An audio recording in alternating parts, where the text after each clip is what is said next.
Este problema trata de un banco de tubos. Nos dicen que es un banco de tubos distribuidos en línea. En línea es este tipo de distribución. Nos da una serie de datos y nos piden calcular el flujo de calor por unidad de longitud de tubos, es decir, flujo de calor en unidades de vatios partido de metro. Lo primero que os pongo aquí es la evaluación de propiedades. Necesitamos evaluar propiedades a la temperatura T infinito, concretamente necesitamos estas propiedades, y a Ts necesitamos el número de Prandtl. Tenemos que utilizar una de estas correlaciones para determinar el número de Nusselt y con ello determinar H, y para saber qué correlación tenemos que utilizar tenemos que calcular el número de Reynolds, ¿no? En función del número de Reynolds utilizaremos una correlación u otra. El número de Reynolds no lo calculamos relativo a U infinito, lo calculamos relativo a la velocidad máxima, ¿no? En esta diapositiva os expliqué lo que era la velocidad máxima. Entonces esa velocidad máxima es la que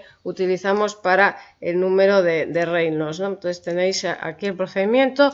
La velocidad máxima nos da 15 metros segundo y el número de Reynolds relativo a esa velocidad máxima nos da 9502. Para utilizar estas correlaciones también necesitamos el parámetro C sub n. El parámetro C sub n lo quitamos de esta diapositiva. Entonces, concretamente, para un número de filas de 14, una distribución de línea nos da un C sub n más o menos, ¿vale? Es muy difícil tener precisión en este tipo de gráficas, pero bueno, más o menos de 0,99, ¿no? Entonces, con estos datos nos da un Nusselt de 76,86 y nos da un H promedio de 197,1. Nuestro objetivo, recordar, es calcular el calor, ¿vale? El calor viene dado por esta expresión. Tenemos H, tenemos el número de tubos, tenemos el diámetro, nos falta calcular delta T ml. Delta T ml viene dado por esta expresión y para aplicar esta expresión necesitamos la temperatura de salida. La temperatura de entrada T(N) es T infinito, es decir, la temperatura de entrada es la temperatura del fluido a la entrada del banco de tubos, es esta T infinito, y la temperatura de salida es la temperatura promedio a la que sale